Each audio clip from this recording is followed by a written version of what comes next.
सुरू केली की विरोधकांना देखील प्रश्न पडला।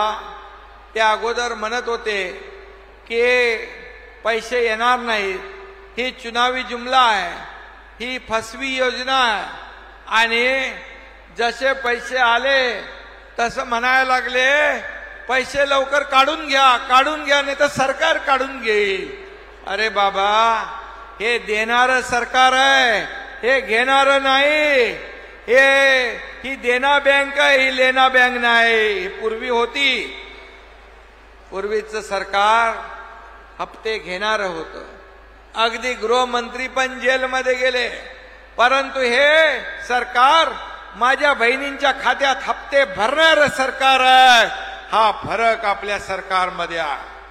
कालच या ठिकाणी आमच्या आशाताईंनी सांगितलं, आशा भोसले आपल्या मुंबईमध्ये एका कार्यक्रमात आदरणीय प्रधानमंत्री महोदयांच्या कार्यक्रमामध्ये उपस्थित होत्या आणि आपल्या मराठी भाषेला अभिजात भाषेचा दर्जा देण्याचं काम मोदी साहेबांनी केंद्र सरकारने केलं आणि म्हणून आपण तो कार्यक्रम आयोजित केला होता। त्याच्यामध्ये आशाताईंनी सरकारच्या कामाचं कौतुक केलं।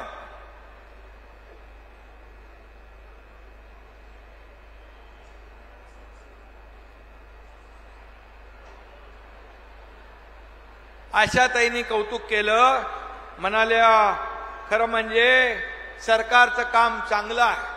त्याने पूर्वीची एक आठवण सांगितली की दिवसातून 2 वेळा देखील त्यांच्या परिवाराला, कुटुंबाला 2 दिवसाचं जेवण मिळत नव्हतं। सकाळचं दुपारी, दुपारचं संध्याकाळी, अशा प्रकारची त्यांची दिनचर्या होती।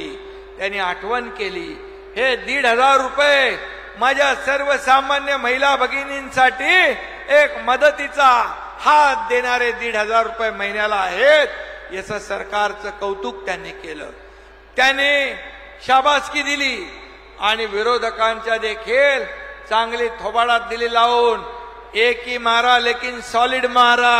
आणि म्हणून आशाताईंचं पण मी मनापासून कौतुक, अभिनंदन करतो, त्यांना धन्यवाद देतो। आदरणीय म्हणजे बघा, आशाताईंनी याला सर्टिफिकेट दिलं, तुम्ही तर अगोदरच दिलंय। मोदीजींनी देखील काल सांगितलं, महिला सक्षमीकरणासाठी महाराष्ट्र हा देशाला दिशा दाखवणारं राज्य आहे। याच्यापेक्षा आपल्याला काय सर्टिफिकेट पाहिजे? आणि म्हणून ही योजना पहिली बंद पडावी म्हणून लोकांनी, विरोधकांनी प्रयत्न केले। त्याच्यामध्ये अनेक सावत्र भावांनी खोडा घालण्याचा प्रयत्न केला, पण माझ्या लाडक्या बहिणींना मी सांगू इच्छितो, या दुष्ट सावत्र भावांना योग्य वेळी जोडा दाखवण्याचं काम आपल्याला करायचं आहे, हे आपल्याला मी या ठिकाणी सांगू इच्छितो। कारण ते म्हणाले 1,500 रुपये काय लाच देताय का? 1,500 रुपये काय महिलांना विकत घेताय का? 1,500 रुपये का भीक देताय का? अरे काय वाटेल ते तोंड आहे म्हणून काही बोलायचं? माझ्या या लाडक्या बहिणी लाखो करोडोंच्या संख्येने आज याचा लाभ घेत आहेत। आज काहीतरी मनाची नाही, जनाची नाही, मनाची तरी वाटली पाहिजे होती। या माझ्या लाडक्या बहिणी या खऱ्या अर्थाने सावित्रीच्या लेकी आहेत, हा दुर्गेचा अवतार आहे, आणि यांच्या नादाला लागाल तर विरोधी पक्षाचं सगळ्यांचं डिपॉझिट गुल झाल्याशिवाय राहणार नाही, अशा प्रकारचा या ठिकाणी मी विश्वास व्यक्त करतो। खरं म्हणजे मगाशी देवेंद्रजींनी सांगितलं की काही लोक कोर्टात गेले, मुंबई उच्च न्यायालयामध्ये गेले। मुंबई उच्च न्यायालयाने आमच्या लाडक्या बहिणींच्या बाजूने निर्णय दिला आणि त्याला मारला, चपराक दिली, त्याचं याचिका फेटाळून लावली। नंतर नागपूर हायकोर्टामध्ये कोणीतरी गेला, काँग्रेसचा अडपल्लेवार का काय होतं, वडपल्ली काय, अनिल वडपल्लीवार, हा काँग्रेसचा कार्यकर्ता, तो नागपूरमध्ये गेला। बघा, एक तर बदनाम करायचं, दुसरं कोर्टात जायचं। अरे माझ्या लाडक्या बहिणींच्या मुलांच्या तोंडातला घास हिरावून नेण्याचं काम तुम्ही करताय. कुठं फेडाले पाप? कोविड मध्ये तुम्ही खिचडीमध्ये पाप केलं, बॉडी बॅग मध्ये पाप केलं. आता इथं तरी सोडा.